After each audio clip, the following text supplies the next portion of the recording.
തൃശൂർ മുളങ്കുന്നത്ത് കാവിയിൽ two wheeler spare parts ഗോഡൌണിൽ തീപിടിച്ച ഒരാൾ മരിച്ചു. സ്ഥാപനത്തിൽ വെൽഡിംഗ് ജോലിക്കായി എത്തിയ പാലക്കാട് സ്വദേശി നിബിനാണ് മരിച്ചത്. ഇന്നലെ രാത്രി 8 മണിയോടെയാണ് തീപിടുത്തമുണ്ടായത്. വിവിധ സ്ഥലങ്ങളിൽ നിന്നായി 8ഓളം ഫയർഫോഴ്സ് യൂണിറ്റുകൾ എത്തിയാണ് തീ അണച്ചത്. തിയോഫിൻ തൃശൂരിൽ നിന്ന് നമ്മളോടൊപ്പം ചേരുന്നുണ്ട്. എന്തായിരിക്കാം ആ തീപിടുത്തത്തിന്റെ കാരണം, മറ്റു കാര്യങ്ങളൊക്കെ നമുക്ക് അറിയേണ്ടതുണ്ട്. Theophin, good morning. Good morning. ഇന്നലെ രാത്രിയാണ് വലിയ തീപിടുത്തം ഉണ്ടായത്. അതിന്റെ കാരണം എന്താണ് പ്രാഥമിക നിഗമനം?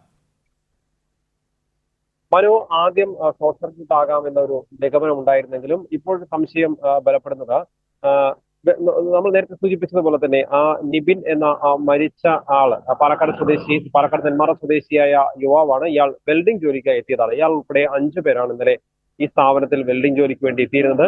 വെൽഡിംഗ് നടക്കുന്നതിനിടെ തീപ്പൊരി ചിതറി വീണ് അതിൽ നിന്നും തീ പടർന്നതാണ് എന്നാണ് നിഗമനം. അങ്ങനെ സംശയിക്കുന്നുണ്ട് ഇപ്പോൾ. കാരണം ഇന്നലെ വൈകിട്ട് 50ഓളം പേർ ജോലി ചെയ്യുന്ന ഒരു സ്ഥാപനമാണ് ഇത്.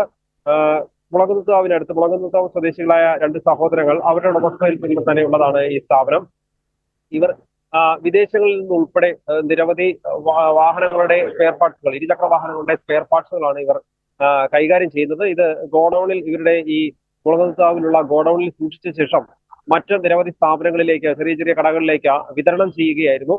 അങ്ങനെ കഴിഞ്ഞ ആഴ്ചയിൽ 2 കണ്ടെയ്നറോളം സാധനങ്ങൾ വിദേശങ്ങളിൽ നിന്ന് എത്തിയിരുന്നു. അതുൾപ്പെടെ വലിയ സ്റ്റോക്ക് ഇവിടെ ഉണ്ടായിരുന്നു. ഇതിനിടയിലാണ് ഇതെല്ലാം ഈ കത്തി നശിച്ചത്. 2 മണിക്കൂറോളം തീ അവിടെ നിന്ന് കത്തി.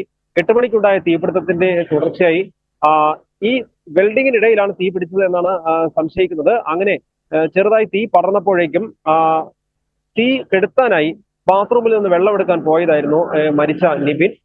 മറ്റുള്ളവർ വളരെ നിമിഷങ്ങൾക്കുള്ളിൽ തീ ആളിപ്പടർന്നു. കാരണം വളരെ പെട്ടെന്ന് തീ പിടിക്കുന്ന സാധനങ്ങളാണ് ഇവിടെ ഉണ്ടായിരുന്നത്. സിന്തറ്റിക്, റബ്ബർ, പ്ലാസ്റ്റിക് ഉൾപ്പെടെയുള്ള നിരവധി സാധനങ്ങൾ ഉണ്ടായിരുന്നു.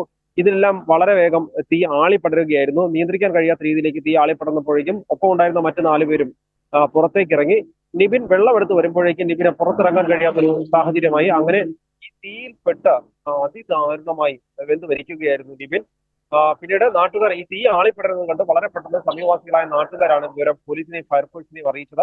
വിവിധ സ്ഥലങ്ങളിൽ നിന്നായി തൃശൂർ, വടക്കാഞ്ചേരി, പുതുക്കാട്, കുന്നംകുളം എന്നിവിടങ്ങളിൽ നിന്നെല്ലാമായി 8 യൂണിറ്റോളം ഫയർഫോഴ്സ് എത്തിയാണ് തീ അണച്ചത്. 2 മണിക്കൂറോളം ഇവർക്ക് പരിശ്രമിക്കേണ്ടി വന്നു. 8 മണിക്ക് തുടങ്ങിയ തീപിടുത്തം തീ നിയന്ത്രണ വിധേയമാക്കുന്നതിന് 10 മണി കഴിഞ്ഞപ്പോഴാണ് നിയന്ത്രിക്കാൻ കഴിഞ്ഞത്. പക്ഷേ ഇതിനിടെ വലിയൊരു ആശ്വാസമായത് ഇതിനിടെ പെയ്ത മഴയാണ്. ആ മഴ തീ അണയ്ക്കുന്നതിൽ അല്പം സഹായകമായിരുന്നു. പിന്നീട് മണിക്കൂറുകളോളം ഇവിടെ പുകമയമായിരുന്നു ഈ പ്രദേശത്ത്. ഈ കഴിഞ്ഞ ആഴ്ച ഞാൻ നേരത്തെ സൂചിപ്പിച്ചതുപോലെ കഴിഞ്ഞ ആഴ്ചയിൽ കണ്ടെയ്നറിൽ വന്ന സ്പെയർ പാർട്സുകൾ ഉൾപ്പെടെ 7 കോടിയോളം രൂപയുടെ നഷ്ടമുണ്ടായതായി ഉടമകൾ പറയുന്നുണ്ട്. എന്തായാലും അതിദാരുണമായ ഒരു സംഭവത്തിനാണ് ഇവിടെ സാക്ഷിയായത്. ഈ കോഴിക്കുന്നിലുള്ള ഗോഡൌൺ സാക്ഷിയായത്.